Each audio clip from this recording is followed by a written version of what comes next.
Hello my dear friends, मैं राजकुमार और आप देख रहे हैं राज ज्ञान दृष्टि। आज हम बात करने जा रहे हैं कक्षा 12वीं के समाजशास्त्र के विषय संरचनात्मक परिवर्तन के उप विषय उपनिवेशवाद की समझ की।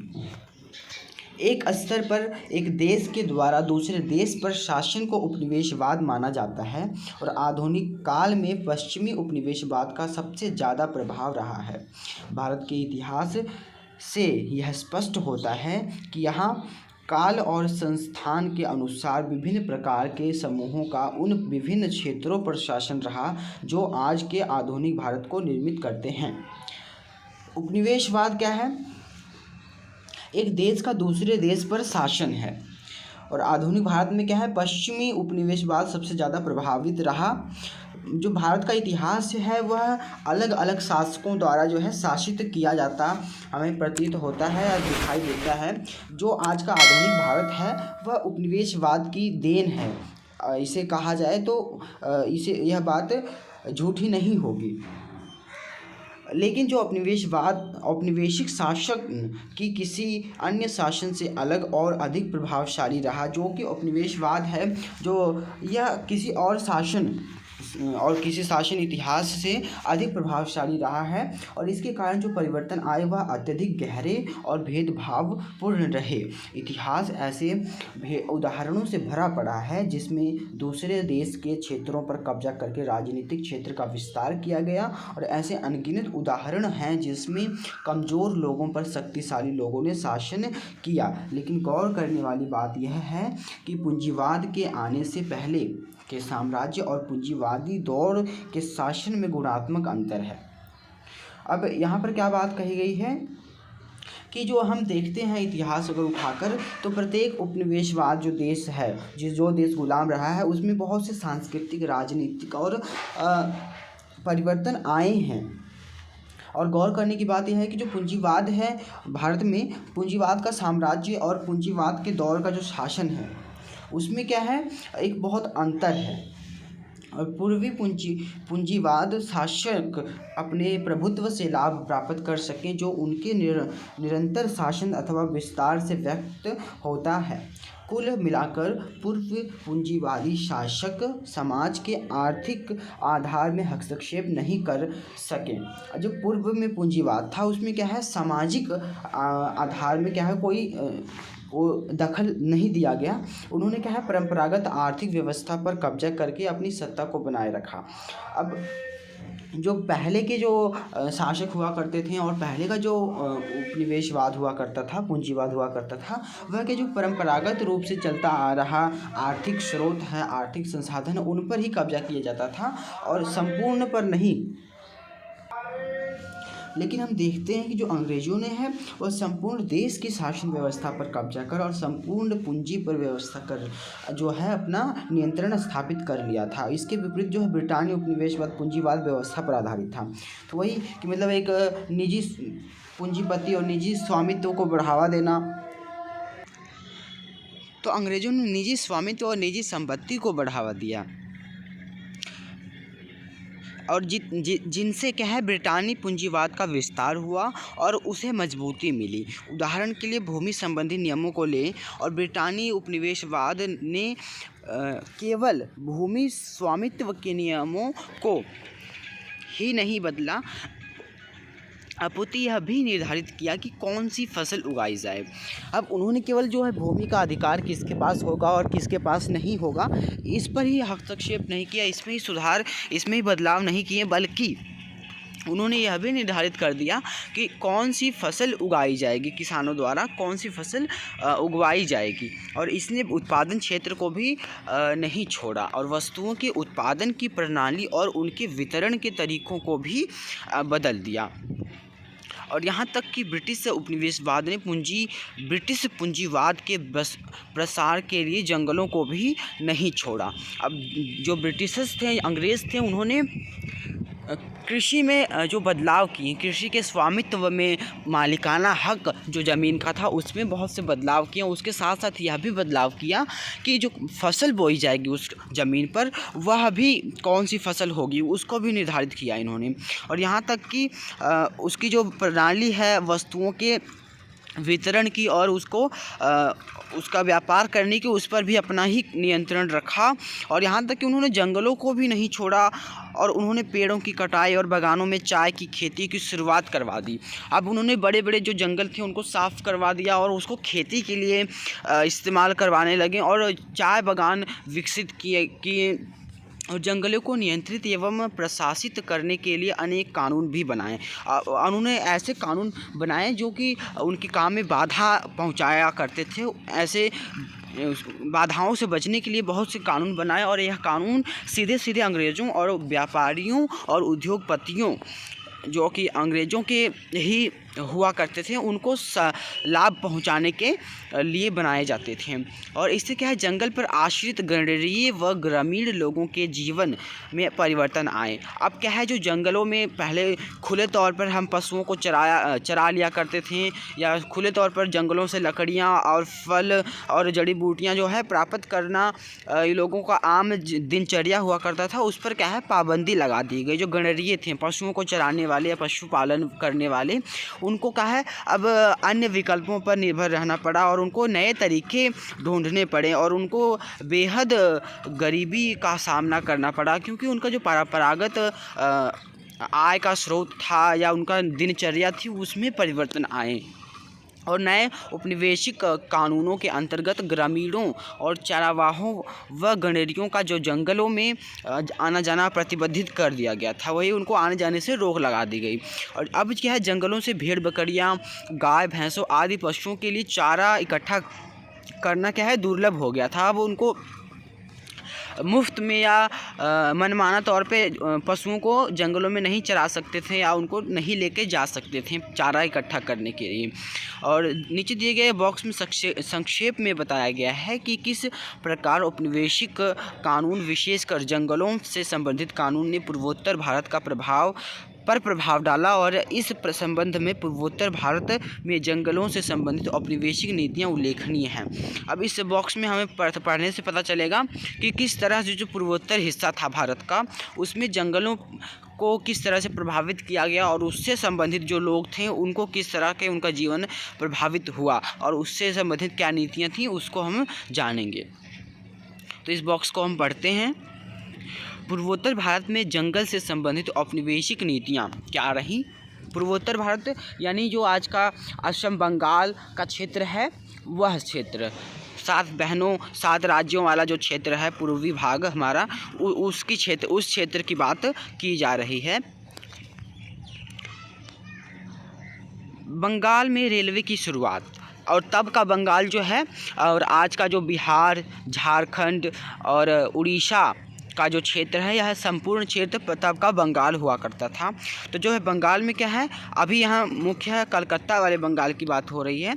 तो बंगाल में क्या है, रेल की शुरुआत हुई और एक निर्णायक घटना थी। अब यह क्या एक निर्णायक घटना थी और रेल इससे पहले लोगों ने कभी नहीं देखी थी और रेल से परिवहन कभी नहीं किया था। तो एक अद्भुत और अचंभा में डाल देने वाली घटना थी लोगों के लिए, जिससे क्या है असम की जो जंगल से संबंधित नीतियों में एक परिवर्तन आया।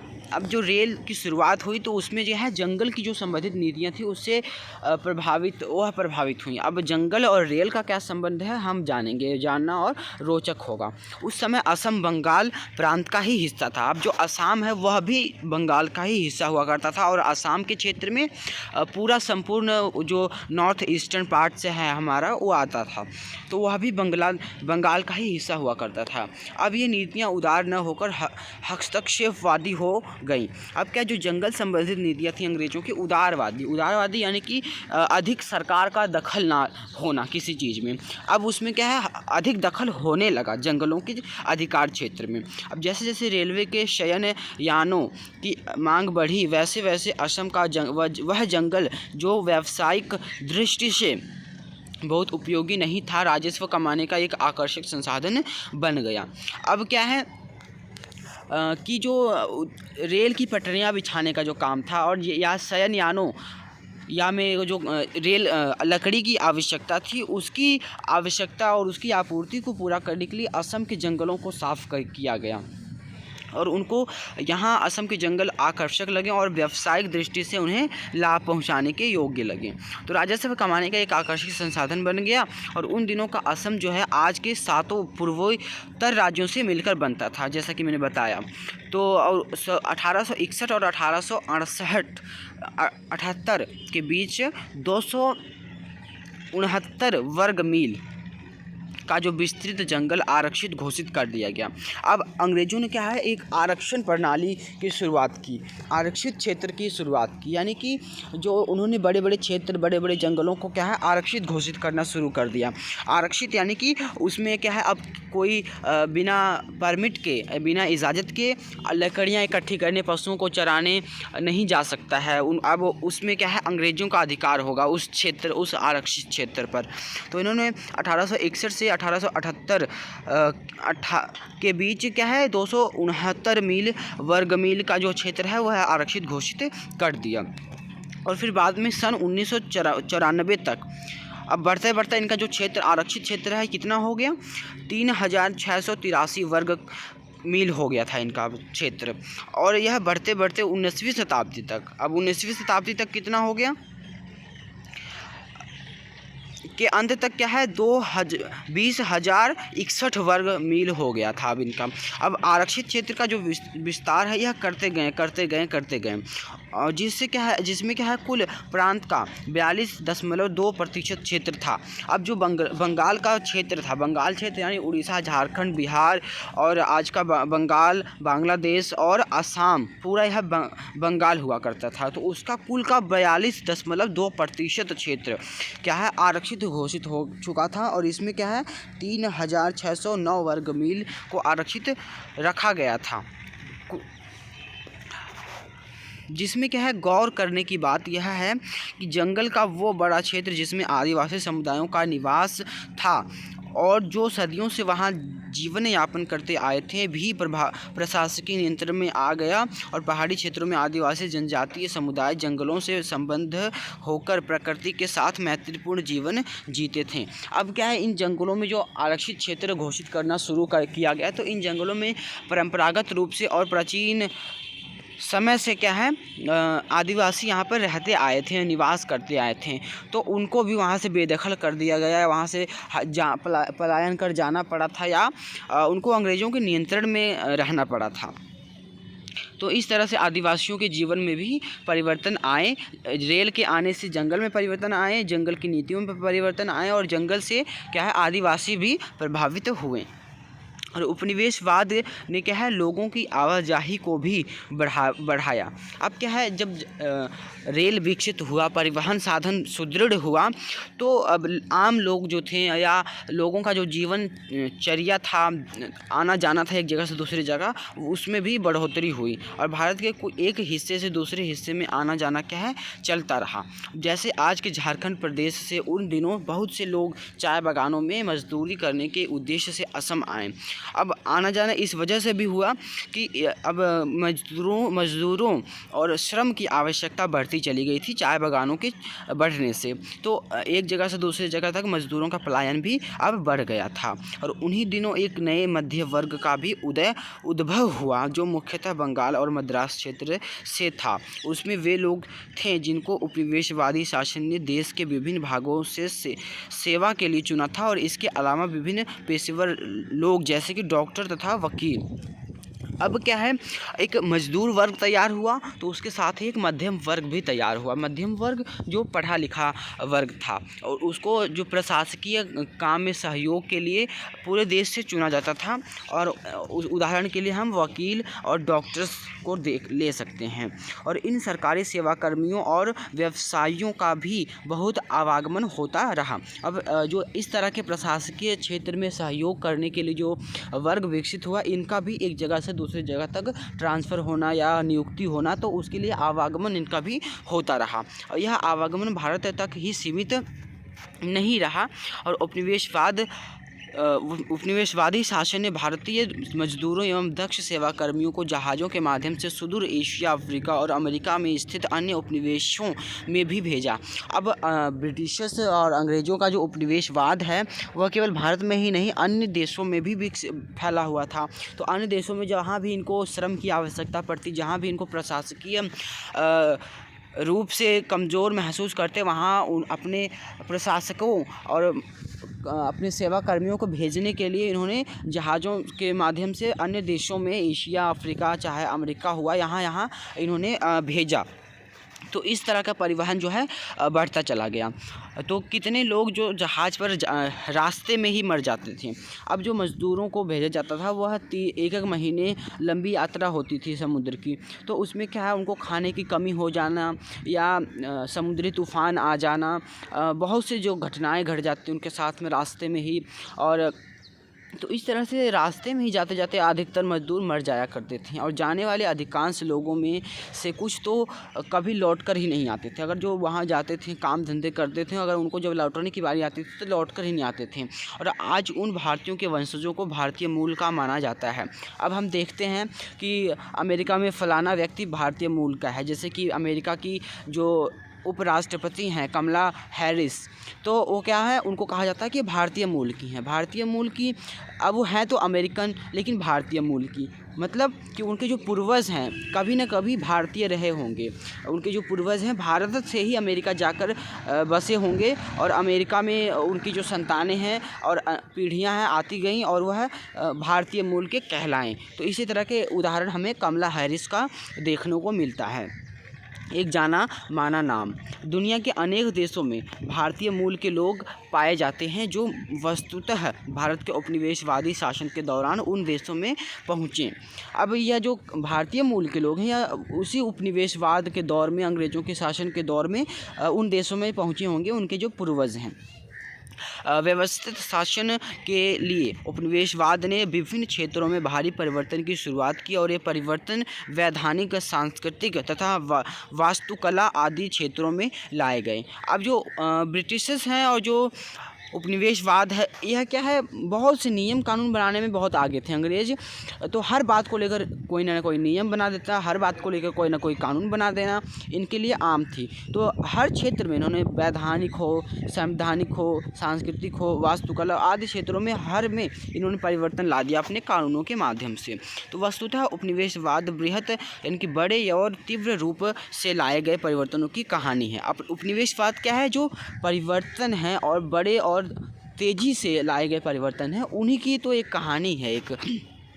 और इसमें से कुछ परिवर्तन तो अप्रकट रूप से में थे, जबकि अनेक सुनियोजित तरीके से थे। अब जो परिवर्तन हुए हैं, ऐसा भी नहीं है कि हर परिवर्तन सोच समझ कर किया गया। अब कुछ परिवर्तन है जो कुछ परिवर्तनों के अप्रत्यक्ष रूप में हमें देखने को मिलते हैं। और जैसे कि हम पाते हैं कि कुछ पश्चिमी जो शिक्षा पद्धति को भारत में इस उद्देश्य से लाया गया था कि उसमें क्या है, उससे भारतीयों का एक ऐसा वर्ग तैयार हो जो ब्रिटिश उपनिवेशवाद को बनाए रखने में सहयोगी हो। लेकिन हम यह पाते हैं कि यह पश्चिमी शिक्षा पद्धति राष्ट्रवादी चेतना एवं उपनिवेशी विरोधी चेतना का माध्यम बनी। अब जो कुछ बदलाव हैं वह जानबूझकर लाए गए और कुछ बदलाव हैं क्या है, बिना सोचे हुए कुछ अलग उद्देश्य से लाए गए थे, लेकिन उनका जो उद्देश्य है कुछ और निकला। जैसे कि अंग्रेजी शिक्षा का माध्यम। अब अंग्रेज़ों ने अंग्रेजी शिक्षा भारत में इसलिए लागू करी, उसको बढ़ावा इसलिए दिया ताकि उन्होंने वह एक ऐसा वर्ग विकसित करना चाहते थे जो अंग्रेज़ों का सपोर्ट करे, अंग्रेज़ों का साथ दे और अंग्रेज़ों के शासन करने में, लंबे समय तक शासन करने में उनका सहयोग बनाए रखे। तो लेकिन ऐसा उलट हुआ। अब जो अंग्रेज़ी विकसित हुई भारतीयों में और अंग्रेज़ों का जो ज्ञान बढ़ा भारतीयों में, तो अंग्रेज़ बहुत से भारतीय लंदन जाकर शिक्षा उन्होंने अर्जित की, उच्च स्तरीय शिक्षा हासिल की। तो उनको क्या है, अब अपने देश की जो गुलामी क्या होती है, राष्ट्रवाद क्या होता है, राष्ट्रभक्ति क्या होती है और राष्ट्रीय चेतना, इन सभी की जो उनको जब अनुभव हुआ और उन्होंने सीखा विश्व से, तो उन्होंने अपने आप को गुलाम महसूस किया और अपनी आज़ादी के लिए उन्होंने आंदोलन खड़ा कर दिया। तो इसका ये विपरीत हमें देखने को मिलता है कि कुछ परिवर्तन जानबूझकर और कुछ परिवर्तन अनजाने में अपने आप हो गए। तो उपनिवेशवाद के आयामों व तीव्रता को समझने के लिए यह आवश्यक है कि पूंजीवाद की संरचना को समझा जाए और उपनिवेशवाद को जो उसकी तीव्रता है और उसके आयाम है उसको समझने के लिए, उसके जो फैक्टर्स हैं उसको समझने के लिए हमें जो पूंजीवाद है उसको समझना होगा। तो पूंजीवाद ऐसी आर्थिक व्यवस्था है। अब पूंजीवाद क्या है? पूंजीवाद ऐसी आर्थिक व्यवस्था है जिसमें क्या है, उत्पादन के साधन का जो स्वामित्व है कुछ विशेष लोगों के हाथ में होता है। जो भी प्रोडक्शंस होगा वह किसी एक व्यक्ति विशेष के हाथों में होगा, कोई व्यक्ति विशेष उसका मालिक होगा और इसमें क्या है, ज़्यादा से ज़्यादा मुनाफा कमाने पर जोर दिया जाता है और इसमें बस अपना बेनिफिट्स देखा जाता है और चाहे जनता भाड़ में जाए, चाहे लोगों को कितनी ही समस्याओं का सामना करना पड़े, लेकिन बस हमें अपना मुनाफा देखना है। उपनिवेशवाद इसी सिद्धांत पर, जो पूंजीवाद है इसी सिद्धांत पर काम करता है। पहली पाठ्य पुस्तक भारतीय समाज में क्या है, पूंजीवादी बाजार के बारे में विस्तार से चर्चा की जा चुकी है। हमने पढ़ा है, जो अपने पहली बुक है भारतीय समाज की में, उसमें जो बाजार से संबंधित जो अध्याय है उसमें पढ़ा है कि जो पूंजीवाद क्या है अधिक विस्तार से।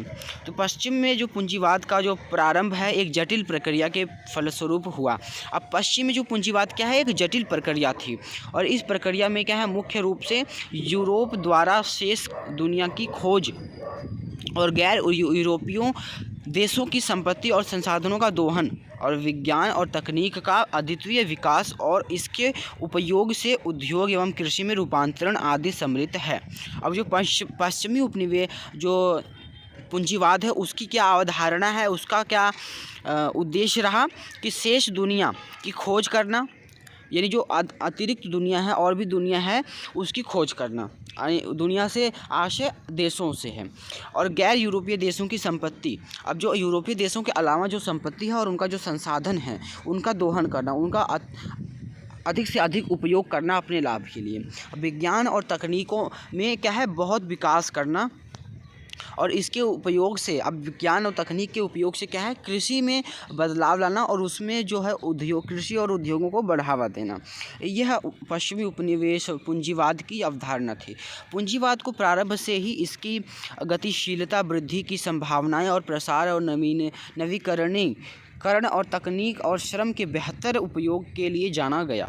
अब क्या है, पूंजीवाद को शुरुआती से ही इसकी तीव्रता या गतिशीलता और इसकी वृद्धि करने की जो संभावनाएं थी और प्रचार और नवीकरण जो था, इसमें तकनीकी जो और श्रम से बेहतर उपयोग करना, ये सभी के लिए इनको पूंजीवाद को जाना जाता था और इन्हीं गुणों के कारण पूंजीवाद ज़्यादा से ज़्यादा लाभ सुनिश्चित करता है।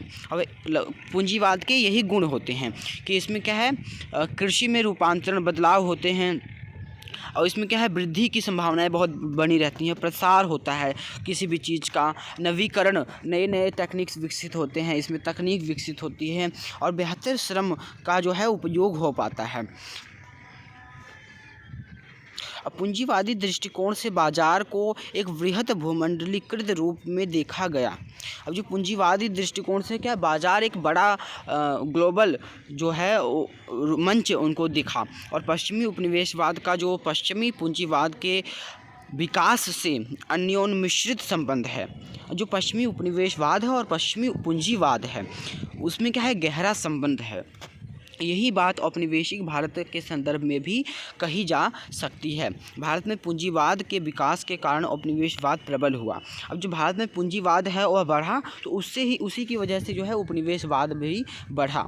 अब हमने क्या है, निजी संपत्ति और निजी व्यापार को जब बढ़ावा दिया, अंग्रेज़ भारत में क्या है, एक व्यापारी बनकर आए। तो व्यापारी क्या होता है, एक पूंजीवादी सिद्धांत पर आधारित होता है, व्यापार करता है।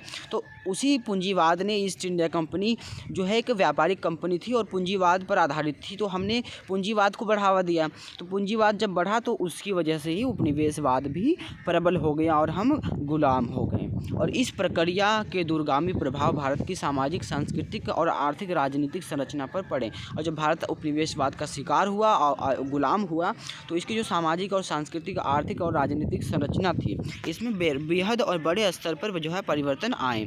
और अगले भाग में हम औद्योगिकरण और नगरीकरण के बारे में जानेंगे और समझेंगे कि कैसे उपनिवेशवाद के प्रभाव से कुछ विशिष्ट प्रारूपों का उद्भव हुआ।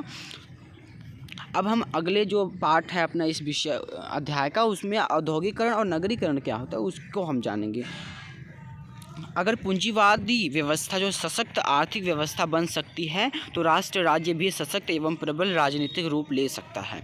जो अगर पूंजीवाद बढ़ता है तो उसमें क्या है, राज्य राष्ट्र भी सशक्त और प्रबल राजनीतिक रूप से रूप ले सकता है। और आज यह बड़ा स्वाभाविक लगता है कि हम सब राष्ट्र राज्य में रहते हैं और हमें राष्ट्रीयता यानी कि राष्ट्र की नागरिकता स्वाभाविक रूप से प्राप्त है। क्या आपको पता है कि पहले विश्व युद्ध के पूर्व अंतर्राष्ट्रीय आवागमन के लिए पासपोर्ट का अधिक चलन नहीं था। अब क्या है, जो राष्ट्र और राज्य की जो अवधारणा है वो कब विकसित होती है, जब हमें अपने देश की अखंडता है वो खतरे में नज़र आती है, तभी क्या है यह हमें पता लगती है कि राष्ट्र राज्य होता क्या है। हमें पता है कि जो पहला विश्व युद्ध है 1914 से 1918 तक, उस वक्त तक क्या है किसी भी देश में आने जाने की कोई पाबंदी नहीं हुआ करती थी। जो अंतर्राष्ट्रीय पासपोर्ट होता है इस तरह का कोई सिस्टम नहीं था, अगर था भी तो ज़्यादा चलन में नहीं था, इसका ज़्यादा ट्रेंड नहीं था। कुछ ही क्षेत्रों के लोगों के पास यह उपलब्ध था और समाजों का जो गठन सामान्यतः इन आधारों पर नहीं होता था कि राष्ट्र राज्य एक विशिष्ट प्रकार के राज्य के लिए उपयोगी है, जो कि आधुनिक समाज का लक्षण है। सरकार को एक विशेष क्षेत्र यानी कि टेरिटरीज में प्रभुत्व प्राप्त होती है। जो राष्ट्र राज्य क्या होता है, अब राष्ट्र राज्य की विशेषता क्या होती है कि जो सरकार है जो उसमें क्या है एक विशेष क्षेत्र यानी कि एक टेरिटरी, एक राष्ट्र राज्य की एक सीमाएं निर्धारित होती हैं, उसी में उसका प्रभुत्व होता है, उसी में उसका शासन होता है और इसमें रहने वाले लोग एक राष्ट्र के नागरिक होते हैं और उस देश में जो रहते हैं उस क्षेत्र सीमा क्षेत्र में जो रहने वाले लोग हैं उस देश के नागरिक कहलाते हैं। और नेशन स्टेट्स या राष्ट्र राज्य राष्ट्रवाद के उदय से घनिष्ठ रूप से संबंध है। अब जो नेशन स्टेट या राष्ट्र राज्य है राष्ट्रवाद के उदय से क्या है गहरा संबंध रखता है। राष्ट्रवादी सिद्धांत के अनुसार किसी क्षेत्र विशेष में लोगों के समूह को स्वतंत्रता एवं प्रभुत्ता प्राप्त होती है। अब जो राष्ट्र राज्य है उसमें क्या है लोग स्वतंत्र रूप से और संप्रभुता प्राप्त होती है, लोगों को उसमें निवास करते हैं और उन्हें अधिकार प्राप्त होता है, उनके कुछ अधिकार होते हैं, उनके कुछ नागरिक अधिकार होते हैं, कुछ मौलिक अधिकार होते हैं कि वे अपनी स्वतंत्रता एवं प्रभुत्ता का इस्तेमाल कर सकें और वे प्रजातांत्रिक विचारों से उद्भव का महत्वपूर्ण हिस्सा बन सकें। तो यह कुछ क्या है एक राष्ट्र राज्य की विशेषताएं हैं। अध्याय 3 में आप इसके बारे में विस्तार से जान पाएंगे और आपको आश्चर्य हो रहा होगा कि उपनिवेशवाद और राष्ट्रवाद के सिद्धांत का प्रजातांत्रिक अधिकार के बीच विपरीतार्थक संबंध है। और हमने जाना है कि उपनिवेशवाद का मतलब साधारणतः विदेशी शासन जैसे कि भारत में ब्रिटिश से है, जबकि इसके विपरीत राष्ट्रवाद का निर्देश था कि भारत के लोग या किसी भी उपनिवेशीय समाज के लोगों को प्रभुत्व होने का जो है समान अधिकार है। और राष्ट्रवादी नेताओं ने इस विरोधाभास को सही समय पर समझा और उन लोगों ने घोषणा कर दी कि स्वाधीनता का उनका जन्मसिद्ध अधिकार है और वे राजनीतिक एवं आर्थिक स्वाधीनता के लिए लड़ें। अब हमने क्या जाना इस अध्याय में, हमने जाना कि उपनिवेशवाद क्या होता है, राष्ट्रवाद का सिद्धांत और प्रजातांत्रिक और उपनिवेशवाद का सिद्धांत किस तरह से आपस में एक दूसरे से बिल्कुल अलग हैं। और हमने जाना कि उपनिवेशवाद का मतलब क्या होता है, साधारणतः विदेशी शासन क्या होता है जैसे कि ब्रिटिश का हमारे देशों पर शासन, और जबकि इसके विपरीत राष्ट्रवाद का निर्देश था, क्या उद्देश्य था, है ना, भारत के लोगों या किसी भी उपनिवेशीय समाज के लोगों को प्रभुत्व होने का समान अधिकार राष्ट्र राज्य में होता है, राष्ट्रवाद के सिद्धांत में होता है। और भारतीय राष्ट्रवादी नेताओं ने किस तरह से विरोधाभास को सही समय पर समझा और जो अंग्रेज़ों का शासन था और राष्ट्रवाद जो विकसित हो रहा था उसको किस तरह से समझा और उन्होंने जो है स्वाधीनता की लड़ाई के लिए अपना जो आंदोलन है वह विकसित किया और अपना जो अधिकार को जन्मसिद्ध अधिकार मानकर उसके लिए लड़ाई लड़ी और आर्थिक स्वाधीनता के लिए भी वह लड़े। अब हम अपने अगले वीडियो में नगरीकरण और अपनी औद्योगिकरण के बारे में जानेंगे।